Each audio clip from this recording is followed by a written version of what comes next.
सभी मनीषियों का एवं छात्रों का आज के इस सत्र में स्वागत है, अभिनंदन है। मैंने जैसा कि कल आपसे निवेदन किया था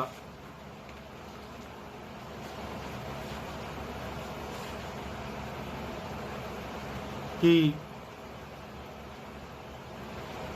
लघु सिद्धांत कौमुदी अधिकांश विश्वविद्यालयों अथवा यूजीसी के नेट स्लेट आदि सिलेबस में इसको निर्धारित किया गया है।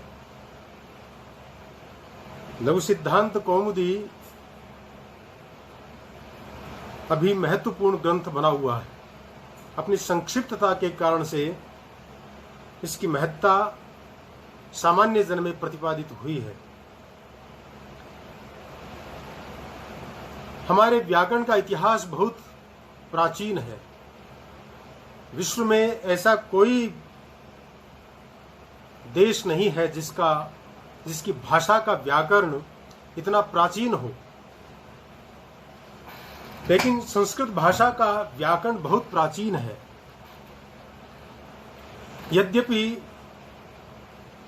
विदेशी विद्वानों ने हमारे हर ग्रंथ को अर्वाचीन सिद्ध करने का भरसक प्रयास किया है, फिर भी आज वह धीरे धीरे अवधारणा समाप्त हो रही है, क्योंकि नए नए अनुसंधानों के द्वारा इस बात को असिद्ध किया जा रहा है। नए नए प्रमाण मिल रहे हैं।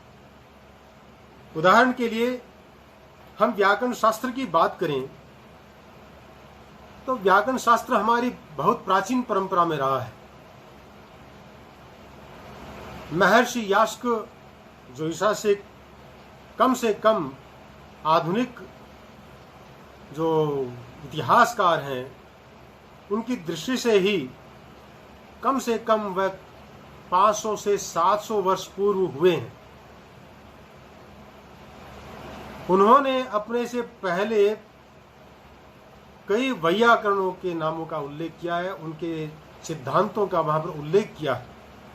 इससे सिद्ध है कि हमारा व्याकरण का इतिहास बहुत प्राचीन है। मैं अधिक इस पर बात नहीं करूंगा, क्योंकि इतिहास एक विषय अपने आप में अलग है, लेकिन इतना जरूर कहूंगा कि मुनित्रय में जो प्रथम मुनि है महर्षि पाणिनि,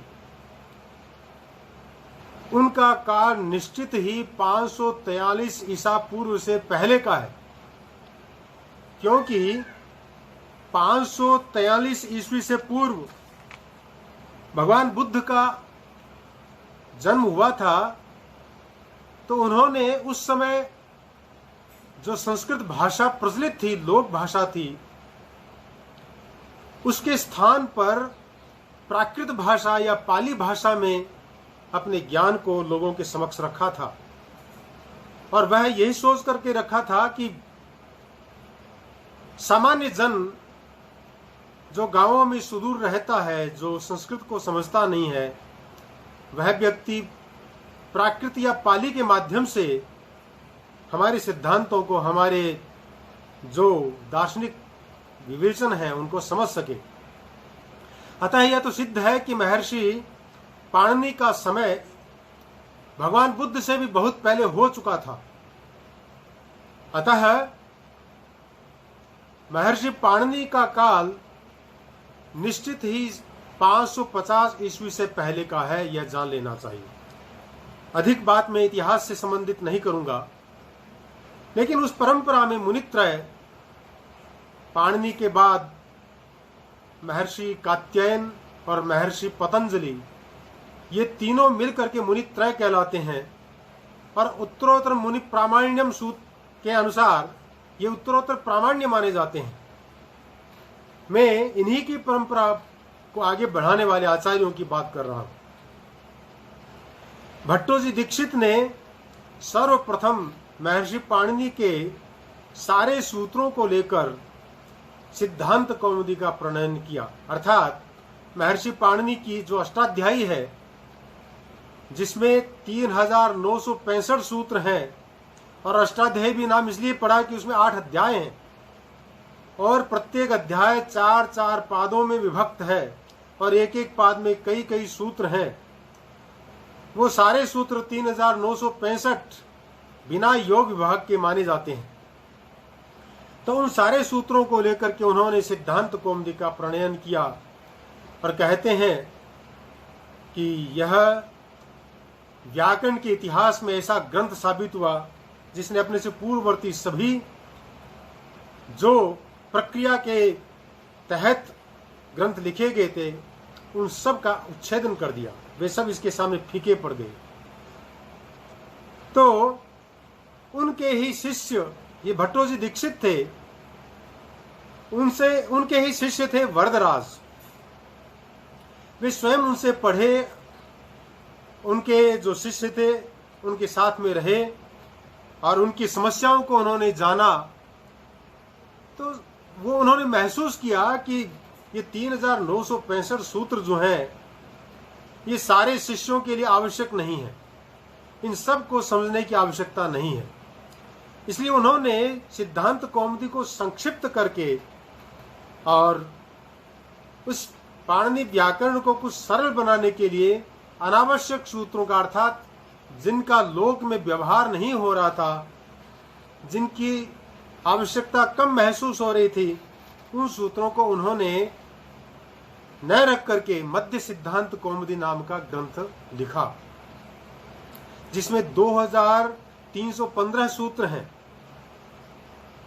फिर उन्होंने देखा, महसूस किया कि मध्य सिद्धांत कौमुदी से भी काम चलने वाला नहीं। अभी भी काफी ऐसे छात्र हैं जिनको इसे समझने में भी बहुत दिक्कत हो रही है, या इसमें भी ऐसे सूत्र हैं जो जन सामान्य के लिए व्यवहार में प्रयुक्त होने वाले नहीं है। इसलिए उन्होंने लघु सिद्धांत कौमुदी नामक ग्रंथ को लिखा, जिसमें 1276 सूत्र हैं। आज हम इसी लघु सिद्धांत कौमुदी नामक ग्रंथ पर अपना विवेचन करना प्रारंभ कर रहे हैं। बंधुओं, आप सबको ज्ञात है कि लघु सिद्धांत कौमुदी एक ऐसा ग्रंथ है जिसमें छात्रों की सुविधा के लिए सारे विषयों को लेकर के और लगभग 1276 सूत्रों को व्याख्यायित किया है। बहुत ही महत्वपूर्ण ग्रंथ है। इसलिए लघु सिद्धांत कौमुदी ग्रंथ को समझने लेने से सारी जो दुविधाएं हैं, जो पाणिनि का अष्टाध्यायी को पढ़ना चाहता है, ये सब बातें यहाँ पर ये स्वयं ही कह रहे हैं। तो हम आज लघु सिद्धांत कौमुदी के मंगलाचरण के पश्चात संज्ञा प्रकरण, जो कि बहुत महत्वपूर्ण प्रकरण है और जिसको पढ़े बिना आगे जाना संभव ही नहीं है, क्योंकि व्याकरण शास्त्र में जब तक उसकी जो संज्ञाएं हैं उनको समझा नहीं जाएगा तब तक आगे बढ़ना ठीक नहीं है, क्योंकि उससे समझ में नहीं आएगी बात। तो आज मैं सभी विद्वानों के सामने सभी छात्रों को अपनी बात कहता हुआ इस प्रकरण का प्रारंभ कर रहा हूं। सबसे पहले आचार्य वरदराज ने मंगलाचरण करते हुए कहा है, नत्वा सरस्वतीं देवीं शुद्धां गुण्यां करोम्यहं पाणिनीय प्रवेशाय लघु सिद्धांत कौमुदीम्। अहम देवीं शुद्धां गुण्यां सरस्वतीं नत्वा पाणिनीय प्रवेशाय लघु सिद्धांत कौमुदीम् करोमि। सामान्यतः यह अन्वय जो है लोक प्रसिद्ध है। इसी अन्वय को लगभग सभी जो लघु सिद्धांत कौमुदी के व्याख्याकार हैं उन सब ने यही अन्वय अपनाया है। मुझे लगता है कि इस अन्वय के अंदर इस प्रकार का अन्वय भी कर लेना चाहिए। यह एकदम नवीन अन्वय है। अहम देवीं सरस्वतीं नत्वा पाणिनीय प्रवेशाय शुद्धां गुण्यां लघु सिद्धांत कौमुदीं करोमि। तो इन दोनों ही अन्वयों को लेकर के हम इस मंगलाचरण का अनुवाद करते हैं, इसकी व्याख्या करते हैं। अहम अर्थात मैं वरदराज, देवी जो प्रकाशमयी है, जो देदीप्यमाना है, देदीप्यमानाम, शुद्धाम शुद्धा अर्थात धवल वर्णाम जिनका श्वेत वर्ण है, गुण्याम प्रशस्त गुणोपेताम अर्थात जो सत्व गुणोपेत है, ऐसी सरस्वती जो सरस्वती देवी है, सरस्वती है, शारदाम नत्वा प्रणम्य नमस्कार करके, नमन करके, पाणिनीय प्रवेशाय पाणिनि विरचित अष्टाध्यायी में प्रवेश के लिए अर्थात छात्र उसमें प्रवेश कर सकें उसके लिए अर्थात अष्टाध्यायी सन्निवेशाय लघु सिद्धांत कौमुदी नामक ग्रंथ को अर्थात लघु सिद्धांत कौमुदी एतन नामकम ग्रंथम करोमि रचता हूं, रचयामि लिखामि तावत। दूसरा जो अन्वय है उसमें जो विशेषण है, यहां पर हमने विशेषण सरस्वती को विशेष्य मान करके देवीम, शुद्धाम और गुण्याम ये तीन विशेषण उसके लिए हमने प्रदान किए हैं। लेकिन दूसरे अन्वय में हम लघु सिद्धांत कौमुदीम इसको विशेष्य मान करके उसके विशेषण दिए हैं, शुद्धाम गुण्याम ये दो विशेषण उसके लिए प्रदान किए हैं। तो उस अन्वय की दृष्टि से इसकी व्याख्या होगी, अहम अर्थात वरदराज, मैं वरदराज, देवीम देदीप्यमानाम अर्थात जो देदीप्यमान है, संसार में प्रकाशित है, सरस्वतीम सरस्वती को अर्थात शारदाम नत्वा नमन करके, प्रणम्य पाणिनीय प्रवेशाय पाणिनि विरचित अष्टाध्यायी में बालकों के प्रवेश के लिए अर्थात अष्टाध्यायी सन्निवेशाय शुद्धाम शुद्ध अर्थात परिष्कृतामिति, गुण्याम प्रशस्त गुणोपेताम श्रेष्ठ गुणोपेताम प्रशस्त गुणोपेत, लघु सिद्धांत कौमुदी नामक ग्रंथ को एतन नामकम ग्रंथम करोमि रचयामि। तो ये दो प्रकार के अन्वय करके हमने दो प्रकार के अर्थ यहां पर किए हैं। तो आचार्य वरदराज ने ज्ञान की अधिष्ठात्री देवी जो भगवती सरस्वती है उसको नमस्कार करके लघु सिद्धांत कौमुदी नामक इस ग्रंथ का प्रारंभ किया है। इस पर ज्यादा व्याख्या करने की आवश्यकता नहीं है, लेकिन हमें यहां यह तो जानना ही चाहिए कि आखिर इस ग्रंथ को उन्होंने लिखा क्यों है। क्योंकि प्रत्येक ग्रंथकार ग्रंथ को लिखने से पहले अनुबंध चतुष्टय की ओर प्रवृत्त होता है। जैसा कि कहा भी है, अनुबंध चतुष्टय क्या है? वेदांत सारकार ने कहा है, अनुबंधो नाम अधिकारी विषय संबंध प्रयोजनानि। अनुबंध का मतलब है अधिकारी अर्थात उस शास्त्र को पढ़ने का अधिकारी कौन है, फिर विषय क्या है, उस विषय का ग्रंथ के साथ में संबंध क्या है, और ग्रंथ को लिखने का प्रयोजन क्या है। ये चार अनुबंध कहे जाते हैं। इसलिए इन चार अनुबंधों की ओर ध्यान देना चाहिए, उनको समझना चाहिए। कहा भी है, ज्ञातार्थम ज्ञात संबंधम श्रोतुम श्रोता प्रवर्तते, ग्रंथादौ तेन वक्तव्य संबंध सप्रयोजन। अगर हम सप्रयोजन संबंध आदि जो अनुबंध चतुष्टय उनको नहीं बताएंगे तो जो उस ग्रंथ का पाठक है वह उस ग्रंथ की ओर ध्यान नहीं देगा। तो लघु सिद्धांत कौमुदी के भी चार अनुबंध हैं। पहला अनुबंध है अधिकारी। इस ग्रंथ को, लघु सिद्धांत कौमुदी को या व्याकरण शास्त्र को पढ़ने का अधिकारी कौन है? तो कहा कि हमारे लघु सिद्धांत कौमुदी नामक इस ग्रंथ का अधिकारी वही है जो पाणिनि विरचिता अष्टाध्यायी में प्रवेश करने का इच्छुक है, वह अधिकारी है। आपकी इस लघु सिद्धांत कौमुदी का विषय क्या है? तो कहा कि लघु सिद्धांत कौमुदी में वर्णित व्याकरण शास्त्र विषयक सिद्धांत इसके विषय हैं। अर्थात व्याकरण शास्त्र के जो सिद्धांत हैं वे ही सिद्धांत इसके विषय हैं, उनसे भिन्न सिद्धांत इसके विषय नहीं है। इसी प्रकार से फिर संबंध क्या है, तो कहा कि व्याकरण शास्त्र विषयक सिद्धांत और इस ग्रंथ अर्थात लघु सिद्धांत कौमुदी का प्रतिपाद्य प्रतिपादक भाव संबंध है। और अंतिम जो प्रयोजन जो अनुबंध है वह है प्रयोजन, अर्थात अष्टाध्यायी के सिद्धांतों का सम्यक ज्ञान प्राप्त कराना और करना ही इस लघु सिद्धांत कौमुदी का प्रयोजन है। इस प्रकार से अनुबंध चतुष्टय को जानने के बाद अब हमें आगे इस ग्रंथ में बढ़ना चाहिए। थोड़ी सी लघु सिद्धांत कौमुदी ये जो नाम है, संज्ञा है, इस पर भी हमें विचार कर लेना चाहिए। लघु सिद्धांत कौमुदी तो यहां कौ पृथिव्याम मोदयति हर्षयति इति कुमुदः चंद्रः तस्य इयं ज्योत्स्ना कौमुदी अर्थात चंद्रिका सिद्धः अर्थात निष्पन्नः अंतः निर्णयः यस्मिन् स सिद्धान्तः तस्य कौमुदी इति सिद्धांत कौमुदी।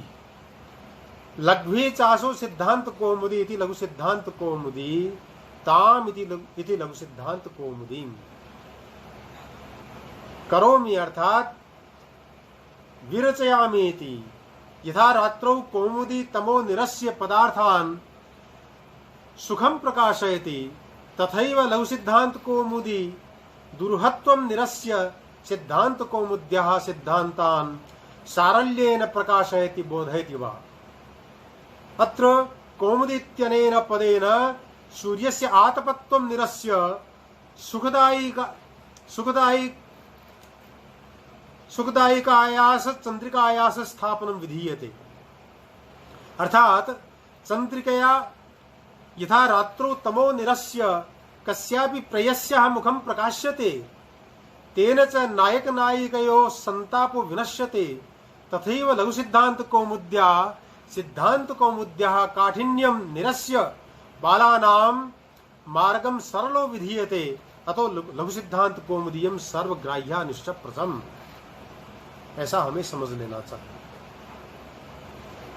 मैं पुनः हिंदी भाषा के माध्यम से इस ग्रंथ का शुभारंभ कर रहा हूं, जिसका शुभारंभ माहेश्वर सूत्रों से हो रहा है और वे माहेश्वर सूत्र 14 हैं।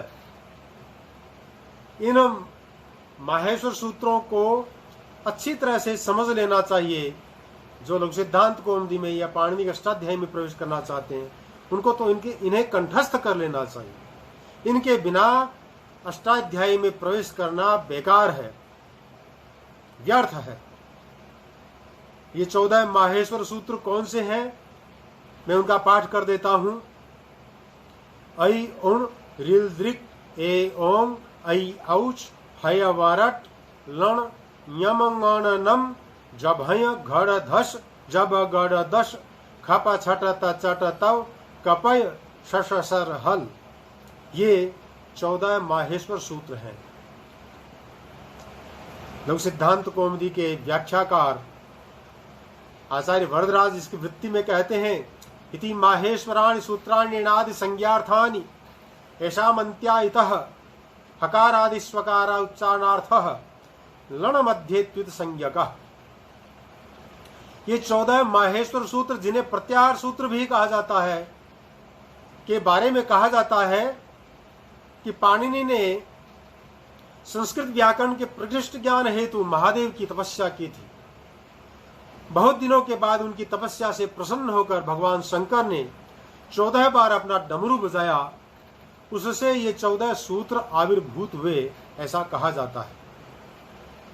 कुछ और भी कथा की ओर इंगित करते हैं, जिसमें कात्यायन को पाणिनि का सहपाठी बताया गया है और कात्यायन उनसे बहुत तेज थे, तो वे बड़े दुखी हो गए और भगवान शंकर की तपस्या करके उन्होंने उनसे ये 14 सूत्र भगवान शंकर के डमरू से प्राप्त किए थे।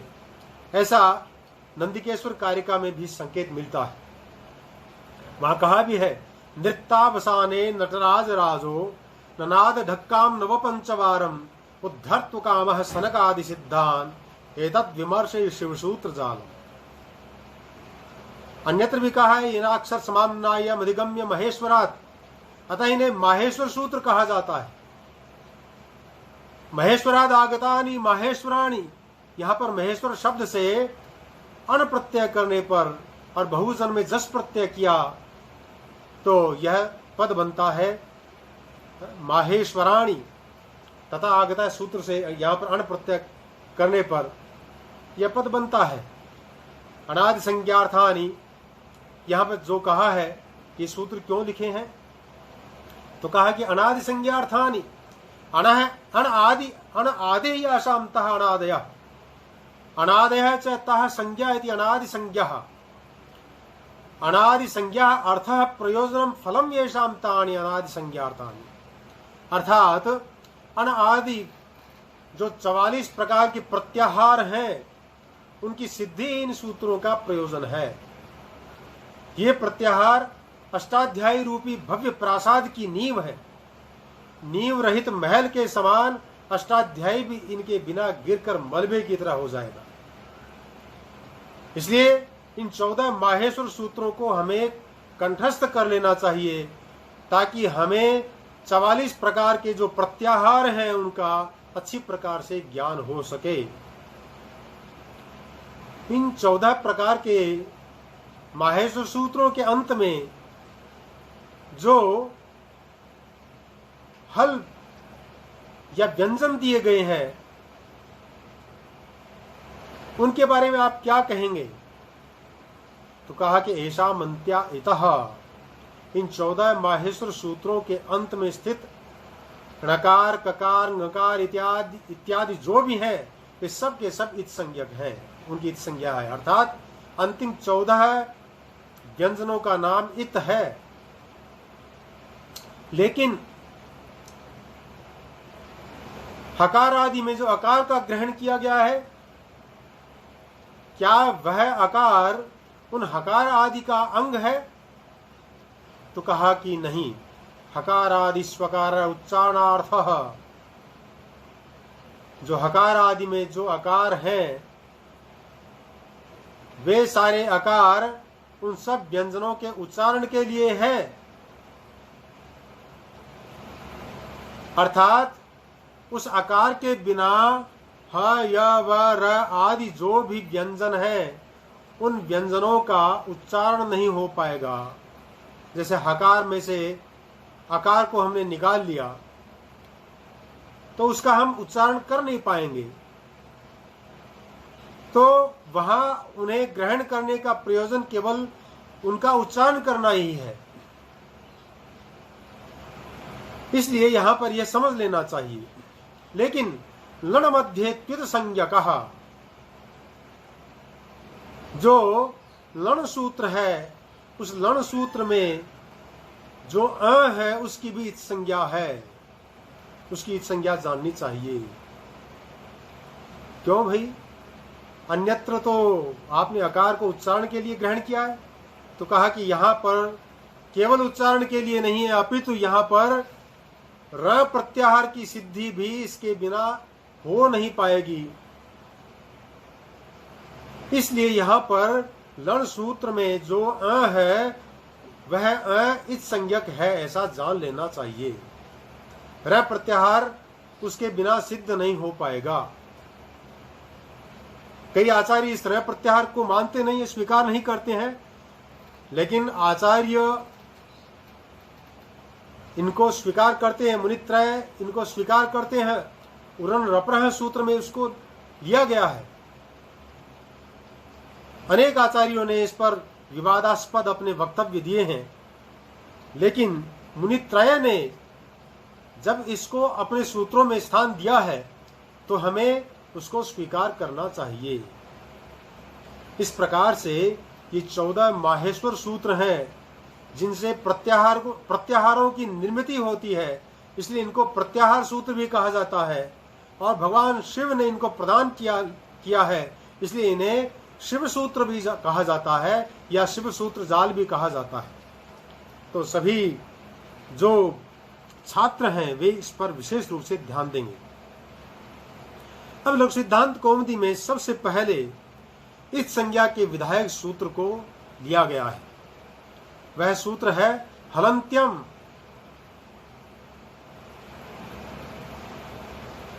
हलंत्यम सूत्र में दो पद हैं, एक तो हल है, दूसरा है अंत्यम। यहां पर वास्तव में हल विशेष्य है और अंत्यम जो पद है वह विशेषण है। हल अर्थात व्यंजन, हल एक प्रत्याहार है जिसमें सारे के सारे व्यंजनों का ग्रहण होता है। तो यह सूत्र दो पदों से बना है। एक तो यह संज्ञा सूत्र है क्योंकि इस संज्ञा का विधान करने वाला है। तो अंत्यम हल, यहां उपदेशे अजननासिक इत, यह जो सूत्र था इससे पूर्ववर्ती सूत्र है, वहां से उपदेशे और इत इन दो पदों की अनुवृत्ति की जाती है। इसलिए वृत्ति में कहा जाता है, वृत्ति में कहा जा रहा है कि उपदेशे अंत्यम हलित स्यात्। उपदेशे अर्थात उपदेश अवस्था में स्थित अंत्यम हल, जो अंतिम हल है, अंतिम व्यंजन है, इत स्यात्, वह इत संज्ञक हो। ठीक है, उपदेश अवस्था में स्थित जो अंतिम व्यंजन होता है उसकी इत संज्ञा हो, ऐसा आचार्य पाणिनि कहते हैं। लेकिन हमें तो यह स्पष्ट नहीं है कि उपदेश क्या है, उपदेश किसे कहते हैं। तो वृत्तिकार इसको स्पष्ट करते हुए कह रहे हैं उपदेशाद्योच्चारणम। उपदेश का अर्थ है आद्यानाम उच्चारणम इति आद्योच्चारणम, अर्थात जो आद्य आचार्य हैं, मुनित्रय हैं, उनका उच्चारण। अर्थात महर्षि पाणिनि, महर्षि कात्यायन और महर्षि पतंजलि, ये मुनित्रय जो हैं ये ही आद्य आचार्य हैं। इनका जो उच्चारण है, उनका जो कथन है, वह ही उपदेश कहलाता है।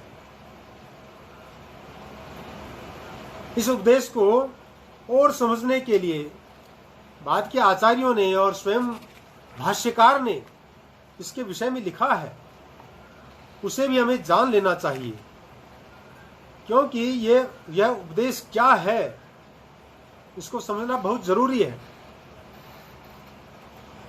महर्षि पतंजलि ने महाभाष्य में लिखा है, प्रत्ययः शिवसूत्राणि आदेशागमास्तथा धातुपाठो गणे पाठः उपदेशः प्रकीर्तितः।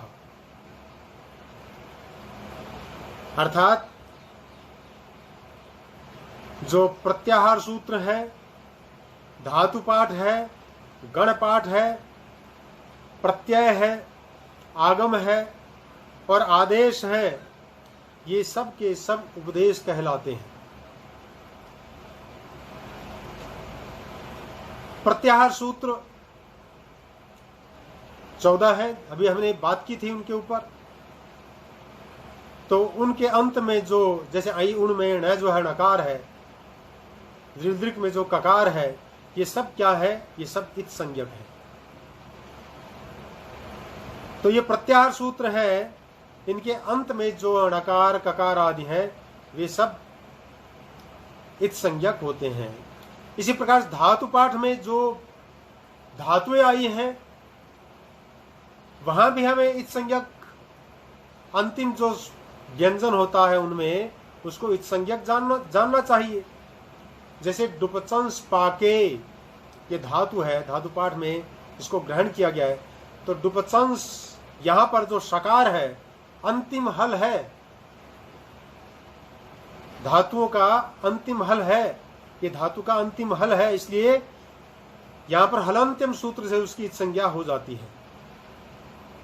गण पाठ को लें तो वहां पर नदट देवट आदि शब्दों का ग्रहण किया गया है, तो वहां पर भी हमें जो नदट में जो टकार है, देवट में जो टकार है, उसको इत संज्ञक जानना चाहिए, क्योंकि अंतिम हल है।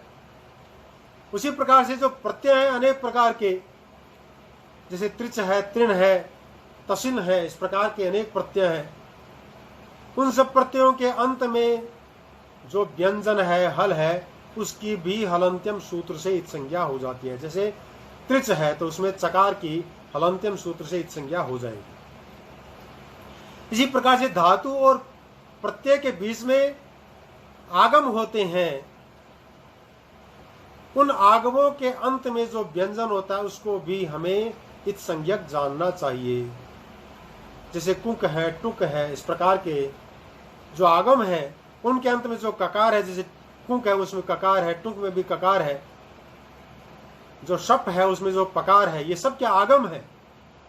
इन सब आगमों के अंत में स्थित जो हल होता है, व्यंजन होता है, उसकी भी हलंत्यम सूत्र से संज्ञा होती है, क्योंकि उपदेश अवस्था में ये प्राप्त है सारे। फिर आदेश, जो स्थानीय की जगह पर आदेश होता है, उस आदेश में भी जो अंतिम व्यंजन होता है उसकी भी इत संज्ञा होती है। अर्णवस्त्रसावनय, यहां पर त्रि आदेश हुआ है, तो कहने का मतलब यह है कि यहां पर सब जगह पर हमें हलंत्यम सूत्र से जो इत संज्ञा है वह अंतिम हल की ही प्राप्त होती है। और ऐसी जगह जो है वह प्रत्याहार 1, धातुपाठ 2, गणपाठ 3, प्रत्यय 3, 4, आगम 5 और आदेश 6, इन 6 स्थानों पर हमें इनको ग्रहण करना चाहिए। ये सब अर्थात प्रत्याहार सूत्र, धातुपाठ, गणपाठ, प्रत्यय, आगम, आदेश, ये सब के सब उपदेश कहलाते हैं। इन सब की उपदेश संज्ञा होती है। इनके अंतिम हल की हलंत्यम सूत्र के द्वारा इत संज्ञा हो जाती है। मैं समझता हूं इस सूत्र की विशद व्याख्या हो गई है। अब हमें आगे बढ़ना चाहिए। यहां एक बात और समझ लेनी चाहिए, ये जो सूत्र हैं, इन सूत्रों के अंत में, जैसे हलंत्यम है, इसके अंत में 1/3/3, इस प्रकार से ये जो संख्या दी गई है, 3 प्रकार की संख्या, इनमें जो पहली जो संख्या, जैसे यहां पर पहला 1 है, तो इस 1 को अध्याय समझना चाहिए। पाणिनि के अष्टाध्याय का जो पहला अध्याय है ना, उस सूत्र में यह 1 कह रहा है कि यह प्रथम अध्याय का सूत्र है। और दूसरी जो 3 संख्या है, वह 3 संख्या उसके पाद को बता रही है कि प्रथम अध्याय के तृतीय पाद का यह सूत्र है। और तृतीय पाद में अनेक सूत्र है, तो अंतिम जो तीसरी जो संख्या है वह है यहाँ पर 3। तो यह जो अंतिम 3 जो संख्या वह यह कह रही है कि प्रथम अध्याय के तृतीय पाद का यह तीसरा सूत्र है। इस प्रकार से प्रत्येक सूत्र के अंत में ये जो 3 अंक दिए जाते हैं, उन तीनों अंकों को क्रमशः प्रथम अंक को अध्याय, दूसरे अंक को पाद और तीसरे अंक को सूत्र की संख्या जानना चाहिए। इस प्रकार से यह यहां पर बताना आवश्यक था। अब इसके बाद में लोप संज्ञा विधायक सूत्र लिया जा रहा है। अर्थात लोप संज्ञा किसकी होती है, लोप किसको कहते हैं, लोप नाम किसका है। तो कह रहे हैं कि अदर्शनम लोपः, वृत्तिकार कह रहे हैं कि प्रसक्तस्य आदर्शनम लोप संज्ञम स्यात्। यहां लोप संज्ञा बताई जा रही है। यद्यपि शब्द श्रवण का विषय होता है, शब्द को सुना जाता है, जितने भी भाषा के पद हैं वे हमारे द्वारा सुने जाते हैं। इसी प्रकार उपदेशावस्था में धातु है, प्रत्यय है, आगम है, आदेश है, इनके भी उच्चारण प्राप्त हैं। किंतु जब उनमें से किन्हीं ध्वनियों के उच्चारण का अभाव हो जाता है तब वह लोप कहलाता है। यथा क्विप एक प्रत्यय है, क्विप प्रत्यय जहां प्राप्त होता है वहां उसकी सभी ध्वनियों की इच संज्ञा होने से लोप हो जाता है, किंतु फिर भी वहां वह प्रत्यय माना जाता है। उसके कारण से होने वाले आगम आदि का व्यवहार वहां होता है। इस सूत्र में अदर्शनम का अर्थ है न दर्शनम, अर्थात जिसका श्रवण प्राप्त नहीं है। या दर्शन का मतलब देखना नहीं है, क्योंकि मैंने पहले ही निवेदन कर दिया है कि शब्द श्रोत्रेंद्रिय का विषय है। श्रोत्र कर्ण ग्राह्य है, कर्णेंद्रिय के द्वारा ग्राह्य है, नेत्रेंद्रिय के द्वारा ग्राह्य नहीं है, श्रवण का विषय है। इसलिए न दर्शनम इति अदर्शनम ऐसा अर्थ यहां पर नहीं लेना चाहिए, क्योंकि शब्द गुणकम आकाशम, आकाश शब्द गुण वाला है। तात्पर्य यह है कि जिस ध्वनि का उच्चारण प्राप्त है फिर भी वह अल यानी वर्ण श्रवण का विषय न बने, उसकी लोप संज्ञा हो जाती है, अर्थात सुनने में वह प्राप्त न हो। जैसे क्विप प्रत्यय है तो इसमें ककार, फिर वकार, वकार में स्थित इकार और फिर पकार, ये सब के सब जो स्वर और व्यंजन हैं वे सब है वहां पर, लेकिन इन सब की इच संज्ञा होकर के वहां पर उनका लोप हो गया। इसका मतलब लोप होने का मतलब क्या है कि वहां पर इनका उच्चारण प्राप्त नहीं है। इसलिए अदर्शनम लोपः, इसका अर्थ है प्रसक्तस्य आदर्शनम लोप संज्ञम स्यात्, अर्थात विद्यमान का आदर्शन लोप संज्ञक होता है। विद्यमान का आदर्शन का मतलब सुनाई न देना, अर्थात विद्यमान का सुनाई न देना लोप संज्ञक होता है। तो यह लोप संज्ञा विधायक सूत्र आदर्शनम लोपः। अभी एक सूत्र पर और चर्चा की जा सकती है, तो एक दो सूत्रों पर। अब तस्य सूत्र, तस्य लोपः सूत्र आता है, ये लोप विधि सूत्र है, विधि सूत्र है तस्य लोपः। तो वृत्ति कहती है तस्य तो लोपः स्यात् णाद्योणाद्यर्थः, तस्य लोपः उसका लोप हो जाए। प्रश्न उठता है भी किसका लोप हो जाए? तो यहां पर इत का ग्रहण पूर्ववर्ती सूत्रों से हो जाता है। तस्य इतः अर्थात उस इत संज्ञक का लोपः स्यात् लोप हो जाए। इत संज्ञा करने वाले अनेक सूत्र हैं, ये लोप विधि सूत्र है, तो लोप करने वाला तो यह एक ही सूत्र है, लेकिन जो इत संज्ञा करने वाले हैं ऐसे सूत्र अनेक हैं। इसलिए यहां ये समझ लेना चाहिए, किसी भी सूत्र से किसी भी व्यंजन की या स्वर की, वह आदि का स्वर हो चाहे अंत का स्वर हो, बीच का स्वर हो, बीच का व्यंजन हो, बीच का स्वर हो, अंत का व्यंजन हो, अंत का स्वर हो, उन सब की संज्ञा करने वाले जितने भी सूत्र हैं, उन सभी सूत्रों के द्वारा जिन जिन स्वरों और व्यंजनों की संज्ञा होती है, उन सभी स्वरों और व्यंजनों का लोप करने वाला यही सूत्र है, एकमात्र सूत्र है। तो तस्य लोपः सूत्र क्या कहता है? तस्य तो लोपः स्यात्, अर्थात तस्य इतः लोपः स्यात्, उस इत संज्ञा का लोप हो जाए।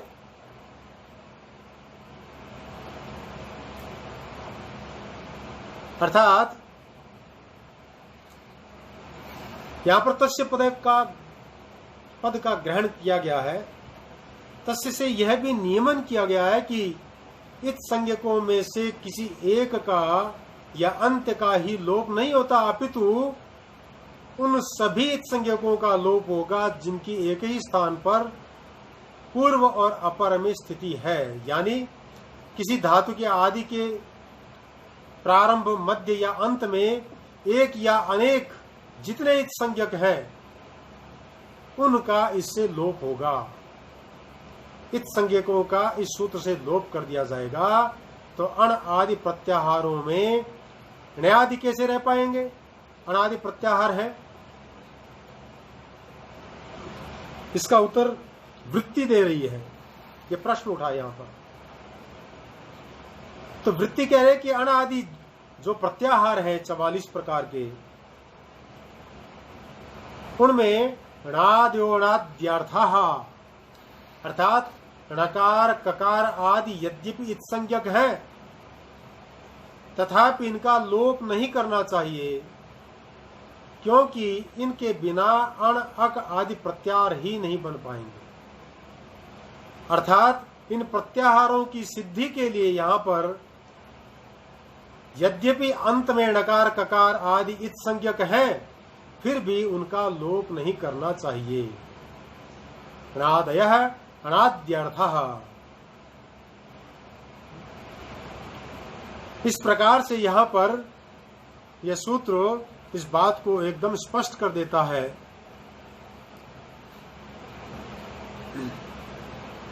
अब हमें अधिक विस्तार में न जाकर के आगे वाला जो सूत्र है वह यह बताता है कि ये जो अयुणादि जो सूत्र है इनसे प्रत्याहार कैसे बनता है, उन प्रत्याहारों से किन किन वर्णों का बोध होता है तथा प्रत्याहार संज्ञा में क्या इन णकार आदि का भी ग्रहण किया जाता है। इसका उत्तर अग्रिम सूत्र जो है वह दे रहा है। अर्थात अग्रिम सूत्र वास्तव में प्रत्याहार संज्ञा विधायक सूत्र है। तो यह एक तरह से संज्ञा सूत्र है। आदिरंत्येन सहिता, आदिरंत्येन सहिता। मैं यहां पर एक प्रसंगात बात कहना चाहूंगा। राजस्थान लोक सेवा आयोग के द्वारा बहुत वर्ष पहले एक सिलेबस तैयार किया गया था। द्वितीय श्रेणी और तृतीय श्रेणी के, शायद वो मुझे ठीक स्मरण नहीं है। द्वितीय श्रेणी या तृतीय श्रेणी शिक्षकों के लिए जो सिलेबस तय किया गया था उसमें सिलेबस तय करने वाले महोदय ने सहिता नाम की एक नई संज्ञा का वहां पर ग्रहण कर लिया।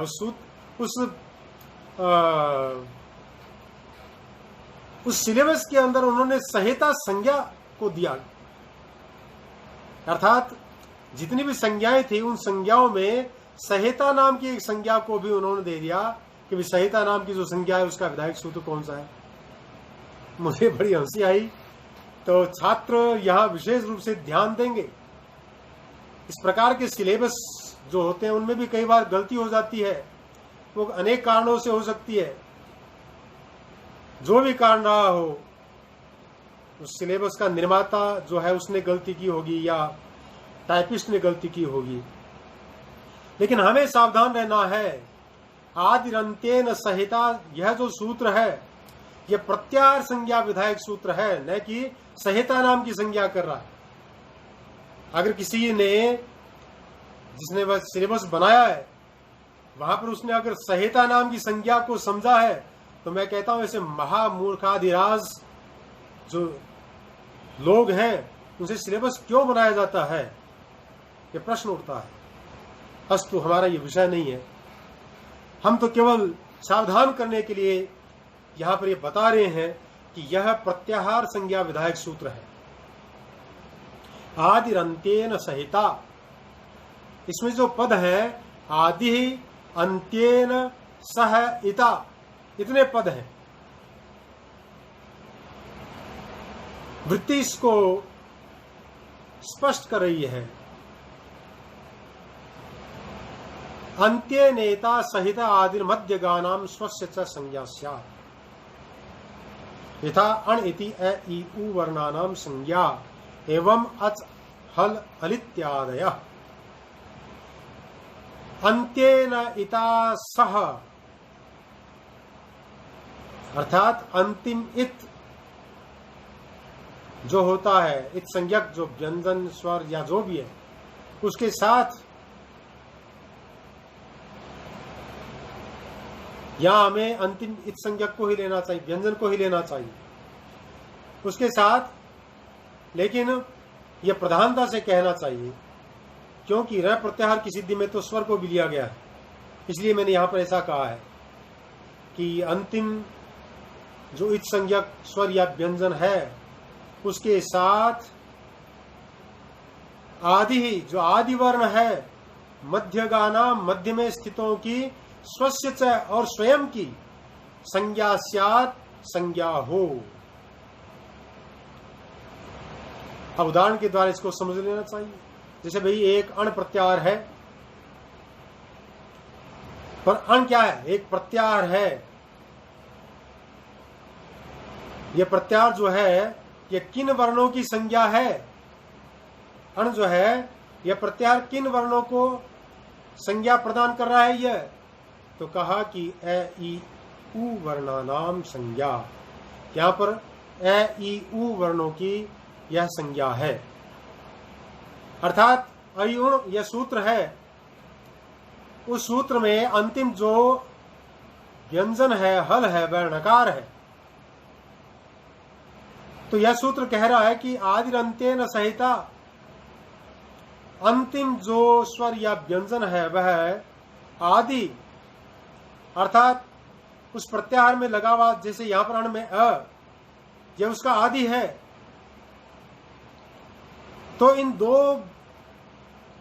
स्वर और व्यंजन से यहां पर अण प्रत्याहार की सिद्धि हुई है। लेकिन यह जो अण प्रत्याहार है जिसका आदि अ है, वह आदि मध्यगानाम स्वस्य च संज्ञा स्यात्, वह स्वयं का तथा चकार और अकार के बीच में आने वाले जो भी व्यंजन है, अर्थात जो भी स्वर या व्यंजन आदि है, यहां पर केवल स्वर ही है। तो यहां पर यह अण जो प्रत्याहार है, इसमें यहां अ जो है वह न और अ के बीच में आने वाले ई और उ, इनका भी विधायक है, इनको भी बताने वाला, इनकी भी संज्ञा को प्रदान करने वाला है। ऐसा हमें समझ लेना चाहिए। इसी प्रकार से जो अच है, हल है, अल है, इस प्रकार के जो प्रत्याहार हैं उनमें भी हमें समझ लेना चाहिए। अर्थात प्रत्याहार में जो पहला अक्षर होता है, वह पहला अक्षर जो अंतिम व्यंजन होता है, वह व्यंजन वास्तव में स्वयं का तो सूचक नहीं होता है, वह तो इत संज्ञक है, उसका तो ग्रहण वहां पर हो नहीं सकता है। लेकिन उसके साथ में लगा हुआ जो प्रथम जो स्वर है या व्यंजन है, वह स्वर या व्यंजन स्वयं के साथ में वहां से लेकर के और अंतिम जो व्यंजन है उसके बीच में आए हुए अन्य जो स्वर और व्यंजन हैं, उनका भी वह बोधक होता है, उसका भी वह ज्ञापक होता है। अर्थात वह उन सब को संज्ञा प्रदान करने वाला होता है। तो अच भी अ और च, इन दोनों के बीच में आने वाले जितने भी स्वर हैं, उन सब स्वरों को अ स्वयं सहित ग्रहण करता है।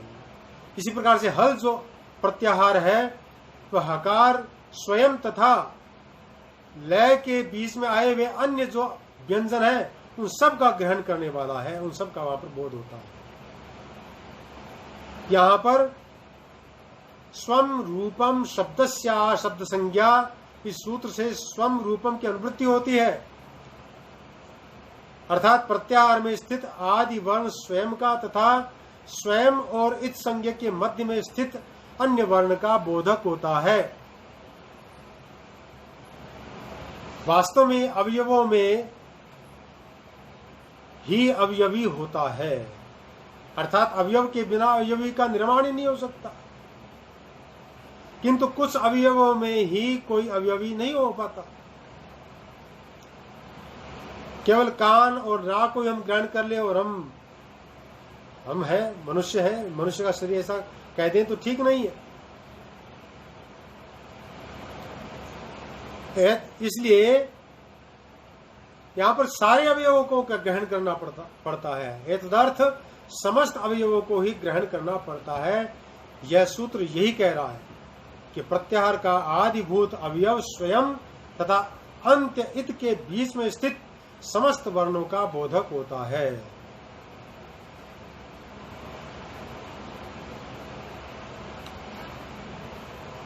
इसलिए अधिक विस्तार न करके अब हम यहां पर इस प्रकरण को यहीं पर समाप्त करने का प्रयास कर रहे हैं।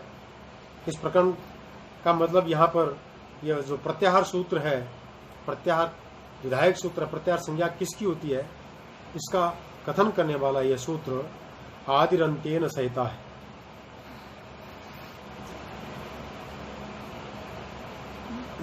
तो ये समझ लेना चाहिए कि अण अक आदि का नाम अर्थात संज्ञा प्रत्याहार है। प्रत्याहार पद जो है इसका व्युत्पत्ति लभ्य अर्थ भी यही कह रहा है। इसका अर्थ है प्रत्याह्रियन्ते संक्षिप्यन्ते वर्णः यत्र स प्रत्याहारः, अर्थात जहां पर वर्णों का संक्षेपीकरण हो जाता है वह प्रत्याहार कहलाता है। अधिकांश विद्वान प्रत्याहारों की संख्या 42 मानते हैं, लेकिन वास्तव में प्रत्याहारों की संख्या 44 है।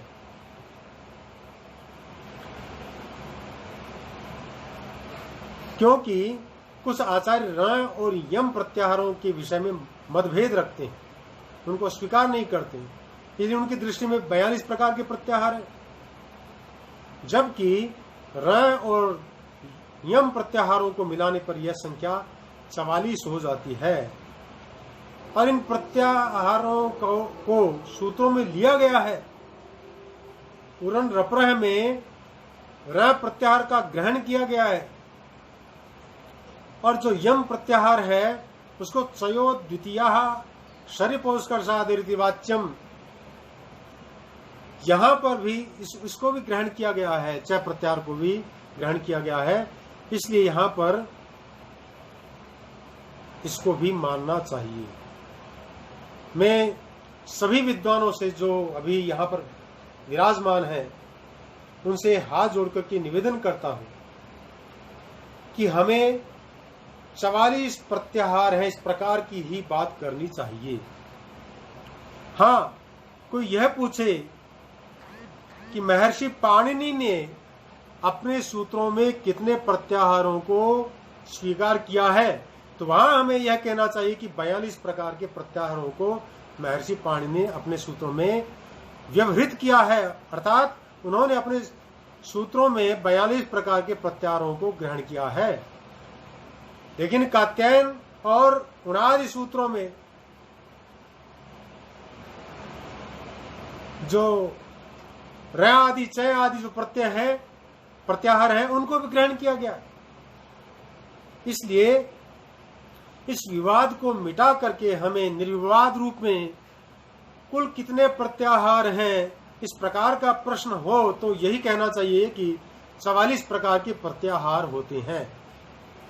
और कोई यह प्रश्न करे कि महर्षि पाणिनि की दृष्टि में, अर्थात महर्षि पाणिनि ने अपने सूत्रों में कितने प्रत्याहारों को स्वीकार किया है या ग्रहण किया है, तो वहां यह उत्तर देना चाहिए कि 42 प्रकार के प्रत्याहारों को उन्होंने स्वीकार किया।